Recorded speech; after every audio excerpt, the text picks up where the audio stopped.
News. The Factiv and Venok team works for you. In the morning, there was a large-scale air alert throughout Ukraine that continues to this day. Loud explosions were heard by the people of Kyiv. The mayor of Kyiv has already confirmed the information and specified, several explosions were heard in 2 central districts of the capital. Emergency services are working on the spot. Residents in 10 regions wrote about the explosions. The head of the Lviv Regional Military Administration reported that strikes on energy infrastructure facilities were recorded in the region. The head of the Mykolaiv Regional Military Administration confirmed the shooting down of 2 missiles by air defense systems in the Voznesensk district. The head of the Khmelnytsky Regional Military Administration reports on the work of anti-aircraft defense in advance. The president released a video of the consequences of the attacks in the center of the capital. Watch it. Volodymyr Zelenskyy also reported that as a result of enemy attacks, civilians have died in both Kyiv and Dnipro. Information from the Minister of Culture of Ukraine has just appeared. As a result of shelling in the center of the capital, the buildings of the Philharmonic Hall, the Kanenko and Shevchenko museums were damaged. According to Rostislav Smirnov, advisor to the Minister of Internal Affairs, it is known about 8 dead, at least 24 people were injured. All underground stations of the Kyiv Metro are currently operating as shelters. Red Branch trains are stopped altogether. You can see what is currently happening in the capital's underground in this video. The Teatralna, Golden Gate interchange is also temporarily closed. At night, the Russian army struck and the mayor of Slavyansk, Vadim Lyak, reported 4 people died, 2 were injured. Among the injured is a child, a 12-year-old boy. He is currently in the hospital. A direct hit to a private house. The family died, but the child who lived in the house survived. Ruined houses nearby.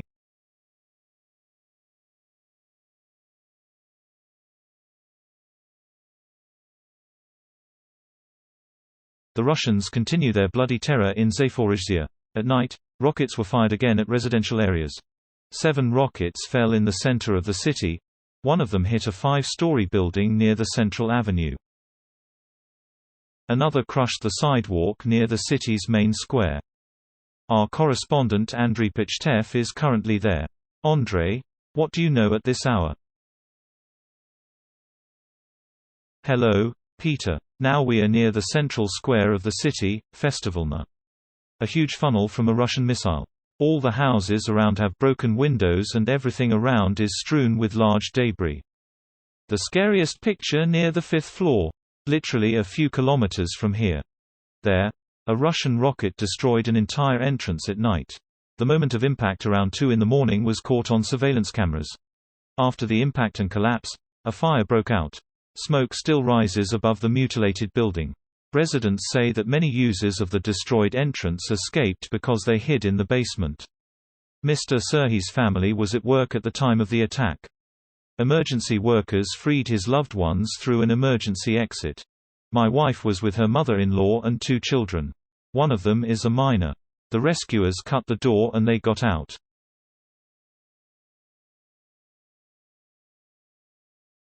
The shockwave was very powerful. In the neighboring house, the windows were torn from the walls. It is a miracle that Mr. Volodymyr was not pinned down by a heavy frame. Flew out completely. If I slept there, everything would fall on me. But I was in the corridor. I was going to go to the shelter. At that time this event happened. I fell a little and was covered by a wave. Currently, rescue and search operations are ongoing at the site of the collapse. Previously it is known about more than 24 rescued people who were apparently in shelter. Authorities say 1 person died and 5 were injured, including 1 child. Let me remind you that on Sunday night, the occupiers hit a high-rise building in a residential area of U200B U200B City and the private sector with a rocket. It is known about 13 dead and almost 90 injured. We will look at the first hours after that hellish blow in our story. They destroyed the house at night. At 2 in the morning. The first minutes after the airstrike by Russian terrorist forces. It's like one of the circles of hell. darkness, burning cars and mountains of stones under which innocent victims are buried. Rescuers carry out the bodies of people killed by Russian barbarians freed from the rubble of a 9-story building. Taking.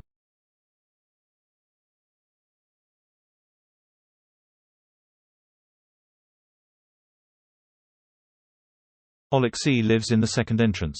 The fourth entrance has been destroyed. He says it hit super powerfully. The lock on the front door broke. I'm from the second entrance. Mr. Bowden's face was cut by fragments of glass. His apartment is in a 5-story building next door, where the blast wave did not leave a single window or door intact. He says he heard several rockets detonate during the night until the last one hit his house. I stood and smoked. There was one blow, then another. And the third blow brought me here. A man who works as a loader admits that he does not have enough money to repair his damaged house. So, there is no idea how he will live on. There are relatives. There are friends. They are waiting for me on the street. But it is for a day, for 2, for a month. An apocalyptic ruin in the private sector nearby, hit by one of the Russian missiles. Near Mrs. Tetyana's house. She says, she and her daughter barely got out from under the rubble through the window. A woman is crying. The disaster is great. What does Putin need? We did not touch it. In the morning, Ms. Tetyana, together with other residents and volunteers, is sorting through the rubble of the neighbor's couple's house. Instead of him, there is a huge funnel. Volodymyr Mikhailovich and Helena died. Now they are looking for a boy. The Ministry of Emergency Situations has been working since 2 o'clock in the morning. We all can't find the boy. A 10-year-old boy, Nikita. The grandson. The second devastating attack by the Russians on the residential quarters of Zaporozhye in a week. Last Thursday, they hit the center of the city with 6 S-300 missiles. 2 high-rise buildings have crushed entrances, as well as several houses in the private sector. 19 people died from those strikes. Andriy Pichtev, Artem Dezhenkov, STB's window program, United News. 2 groups of Tu-195 strategic missile-carrying bombers flew to the launch line in Astrakhan. There are 8 planes in total. This was announced by the head of the Mykolaiv Regional Military Administration, Vitaly Kim, during the morning air alert, which was announced throughout the country. Around 1 in the morning, the Russian army fired 10 S-300 missiles at Mykolaiv. According to local authorities, according to preliminary information, there were no casualties. Destroyed civilian objects. More information is promised to be announced a little later. The day before, Russian troops carried out an insidious terrorist attack in the Sumy region. There is one person who died, said the head of the Sumy Regional Military Administration, Dmitro Zhivitsky. In the border village of Mykolaiv, an enemy drone dropped a grenade into the center of the population. The explosion occurred in the recreation area. A 41-year-old shop worker died as a result of a grenade explosion. 3 children were left without a mother. It is known that her husband and eldest son are currently defending our country at the front. In general, the Russian army fired 70 rounds of ammunition at border communities in Sumy Oblast yesterday. Official recognition of Russia as a terrorist state is required. President of Ukraine Volodymyr Zelenskyy stated this in his address yesterday evening. He believes that any economic contacts with Russian entities should be limited. You cannot be a sponsor of terrorism. Clear condemnations at all levels of every escalating step by Russia are needed. From terrorist attacks to a criminal attempt to annex our territory. The relevant resolution will be considered by the UN General Assembly in a few days. We will see from the voting who and how they treat terrorists in reality. For the first time, Putin commented on the explosions on the Crimean bridge. He accused the Ukrainian special services of organizing it. The president of the Russian Federation called the undermining of the bridge a terrorist attack. He stated that this was the destruction of critical civilian infrastructure. However, there is a video on the network of the Russian army throwing military equipment over a bridge into the Kherson region.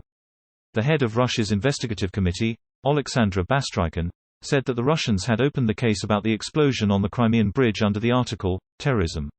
According to him, Citizens of Russia and other countries allegedly helped the Ukrainian special services. Bastrykhin claims that the truck with explosives was in Bulgaria, Georgia, Armenia, North Ossetia and Krasnodar before the events of October 8. The FSB says that they managed to identify the suspects in the organization of the terrorist attack. The advisor of the Office of the President of Ukraine, Mykolaiv, has already commented on the statement of the leadership of the aggressor country.